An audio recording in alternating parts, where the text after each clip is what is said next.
There you go. You got a jumper. Whoa, my goodness. Right there. Nice fish. That's what we want. That's a blue. That's a blue. Hey guys, would like to give you a few pointers here today, fishing for catfish on the right size hooks for the catfish here at Irvine Lake. We start off with a bait holder hook in the 1/0 or 2/0 size hooks. They're perfect for using a little bit lighter line, say like in that 8, 10, and 12 pound class for a little bit smaller catfish. These are a lighter wire hook versus our like a octopus or a ultra point hook for the bigger cats, using the heavier line like the braided line and 20, 25, 30 pound test. These hooks you will not straighten out. They're a strong hook for handling the bigger cats, and the sizes that we use here today are 4/0, 5/0, 6/0, and 7/0. Those are the class, depends on the size of bait, and we'll discuss the size of bait that we use a little bit later on and how to fish that. We got mustad as well. These are usually for fishing mackerel for yellowtail or tuna, but these work real well too. They're super strong. They're the mustad live bait hooks, and they are in the sizes also 4, 5, and 6s. They're great for giant catfish. You will not bend them out. They're sharp.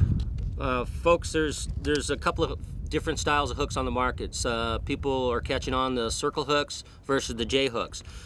J hooks like the ultra point live bait hooks I prefer. I like them. They're sharp. They're a smaller diameter hook that penetrates in, especially with braided line.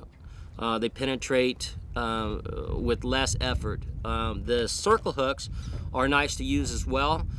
People are tending to use circle hooks because you really don't have to set the hook at all. With that kind of technique, all you have to do is wind down and let the rod come tight, and that draws the hook out of their throat and in the corner of the mouth. Hey guys, we're going to get into a little bit of talk about line, talk about mono versus braid. There's a lot of situations where mono's fine versus the braid. Braid, personally, I like braid when we're fishing shallow water in, say, like the jungle, like heavy grass, heavy wood, or a rock area where they like to bed down, and really snaggy, ugly looking stuff. I fish both. I like mono. The mono size line that typically like to use here at Irvine Lake could be from 15 to 25, 30 pound test. Again, depends on the size grade of fish that you're catching or plan on catching. You can use mono just about in any situation around the lake. Typically everybody favors to mono, and that's fine fishing open water, sand, grass.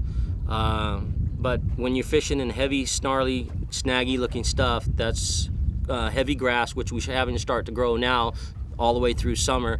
Grass had a tendency to grow 3, 4, 5 feet off the bottom to about 15, 20 feet. Heavy grass, it's hard for mono to cut through that. The heavy braids, like the 50 to 65 pound braids, work excellent. It cuts right through that. That's the advantage that braid has over mono, and I like to have at least one of each on every trip out. That way we can cover all the spectrums of water fishing the offshore sandy beaches, muddy beaches versus the heavy tree line that we have here, and the heavy grass that seems to grow a lot during the summer in the last couple of years. So braided line wins over that. Braid in the 50 to 65 pound test works really well. It cuts through that junk, and you have a better chance of landing a big fish. What I want to show you now is the way I like to cut bait, chunking or filleting. And right now we're going to go to a chunk and exactly how to do it. I like to take a fresh piece of mackerel, cut the tail off, and then come up about every 2 inches or so and just slice it straight down through the body. And you can do that all the way through on top of the head. There's sometimes some people, the guys that like to hunt the trophies, will use all the head. We got a big chunk here, fresh mackerel, and I'm going to show you the proper way of hooking it. You take a 6/0 hook and you go through that backbone right here. You just take it down deep about an inch or so behind the backbone right there and come all the way through like that. That's all you need to do. Just hook it like that, leave the hook exposed.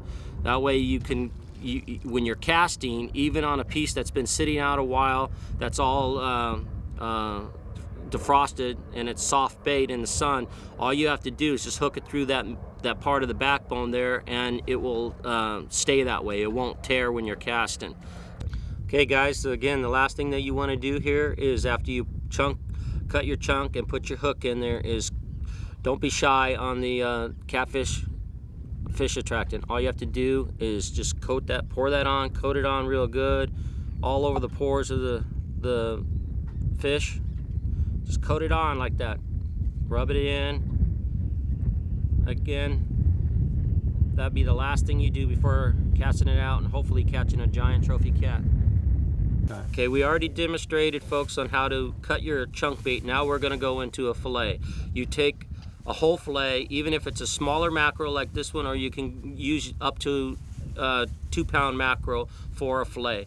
All you have to do is come up here, slice down on the head, and go along the backbone. Go all the way down the backbone. I like to leave the tail on, so about 1/4 of an inch just before you get to the end. Slice through the bone and down so the tail stays on, just like that. The reason why you want to do that is because we're going to show you a technique. It's called walking your bait. It's great for drifting, and it's great for stationary anchored and working your bait in. We'll demonstrate that in a little bit, but right now this is the proper way of hooking it. I like to go down about an inch and a half down into the body like that. You pull the hook through just about where the eye is coming through the body, turn it, rotate it all the way around, and then come down about another inch or two and then hook it back in. So this is what your bait looks like. Guys, the last thing you want to do is apply the Cajun fish attractant, catfish attractant. And when I mean apply it, you want to just take the cap and just lay it on. Don't be shy. Just pour it on like that, guys. Just rub it in. That's what you want to do. You can see it's nice and covering the bait. It's getting in the pores of the bait. What that does is when you coat it like that and you thoroughly rub it in there, it'll last longer, and also as its oil is seeping off the bait, it's creating like a chum slick 10, 15, 20 feet behind the boat. Okay, now we're gonna jump to pre-scented and pre-cut mackerel, which is fine to buy. It's very popular. It just came out on the market. What it is the mag bites, and they've already come in a little plastic container like this, and it's already pre-cut. A lot of people don't like to deal with cutting that stuff up or soaking that bait in the fish attractant, so they already done most of the work for you guys. So what you want to do, again, it's the same thing. See, they have already cut them up in chunks like we had talked about, you know, 2 inches by 2 inches, 3 inches by 3 inches. And again, what you want to do on a chunk like that, folks, is just take your hook and penetrate through the backbone right there, the dorsal fin, go all the way down through the body like we had talked about, and pull it all the way out. Again, that's all you want right there. What we just got done doing is hooking up a fresh fillet, and everything here at Irvine is fly line, guys, in deep water, shallow water. So what we got here is just a fresh cut slice of fillet of fresh mackerel, and we got a fly line hook here. Okay, that's all you really need to do is get started by fly lining a fresh chunk of mackerel or a slab like this.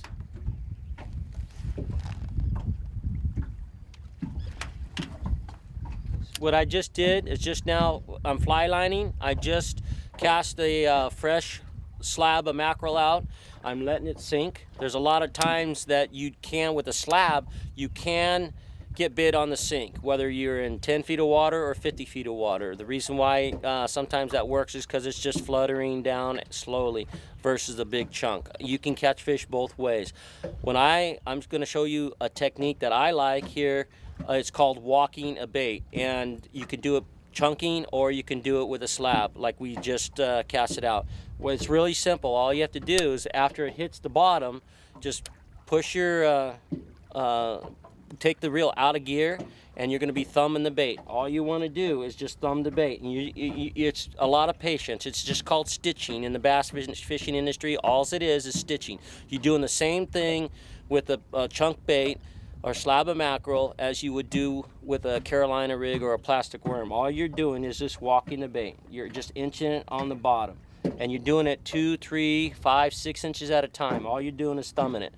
And you do it maybe 5, 6, 7, 8 times. You stop, let it sit there, and sometimes they'll eat it just like that. But a lot of times, most of the time, when you're thumbing the bait, you're working the bait, just dragging it. It'll look like an injured trout, injured crappie, bluegill, whatever they happen to be feeding on. A lot of times they'll eat it as you're walking the bait. And if that happens, if you feel a thump, any hesitant little trout bite or a hard thump, just let it go. Let it take line off the spool. And it's going to take, there's going to be several different kind of bites. There's going to be a heavy aggressive thump, and it'll just start taking line out, or it's going to be kind of a tap, tap, tap, sit on it, tap, sit on it, and they'll eating it and crushing it and then taking off. Just let them take it off to where you feel the pressure of the fish starting to load up on the rod before you engage the reel to set the hook.